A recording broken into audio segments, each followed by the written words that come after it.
Bonjour et bienvenue. Alors, on va parler du salon. Et vous savez, un salon, c'est tellement plus qu'un canapé et une jolie couleur sur les murs. Non, c'est le véritable cœur de la maison. L'aménager, ce n'est pas juste de la déco, c'est une vraie démarche stratégique pour se sentir mieux chez soi au quotidien. Du coup, la première question à se poser, elle est là. Est-ce que cet espace travaille pour vous ou contre vous? Parce qu'un salon, ça a un potentiel énorme. Ça peut rendre la vie plus simple, plus fluide, encourager les moments partagés, ou alors ça peut devenir un parcours d'obstacles, un slalom permanent. Bon, alors comment on fait pour qu'il devienne un véritable atout? Eh bien, tout part des fondations, de son squelette invisible, la circulation. La façon dont on bouge dans la pièce, dont les volumes respirent. C'est vraiment ça qui va définir le confort et l'efficacité de tout l'espace. On a tous en tête cette erreur classique, surtout à Paris dans nos appartements haussmanniens, le fameux effet couloir. Vous savez, cette pièce tout en longueur qui peut paraître un peu monotone. La solution des pros, elle est simple mais redoutablement efficace. Il faut segmenter l'espace. Attention, sans le cloisonner, hein. Un grand tapis par ici, une console basse par là, une bibliothèque ouverte. L'idée, c'est de créer des zones, des sortes de pauses visuelles qui vont rythmer la pièce. Et pour que tout ça fonctionne, il y a des chiffres clés à connaître. Le premier, 80 cm.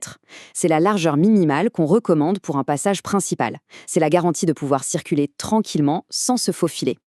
Le deuxième chiffre magique, 40 cm. C'est la distance parfaite entre le canapé et la table basse. Assez près pour attraper son café, mais assez loin pour pouvoir étendre les jambes confortablement. Ces deux mesures, c'est un peu la grammaire de base du confort. Ok, une fois que la structure est posée, que les flux sont clairs, on va pouvoir donner une âme à la pièce.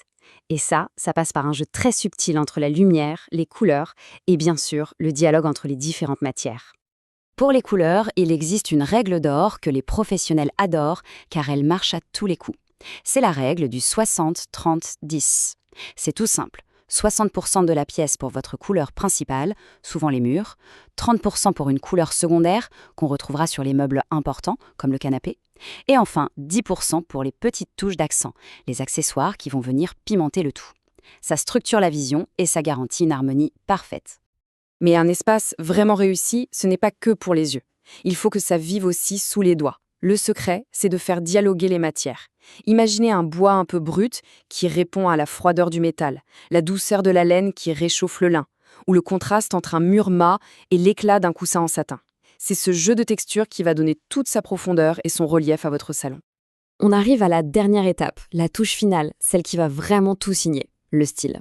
Et là, attention, on ne parle pas de suivre aveuglément la dernière tendance. Non, on parle de choisir une philosophie, une direction qui raconte quelque chose de vous.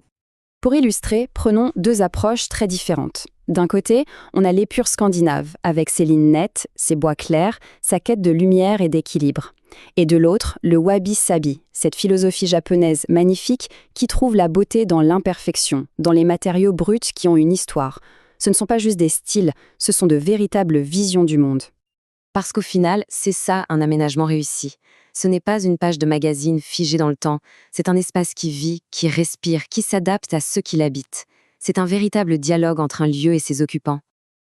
Alors la prochaine fois que vous entrerez dans votre salon, essayez de le regarder différemment. Non pas comme une simple pièce, mais comme une histoire.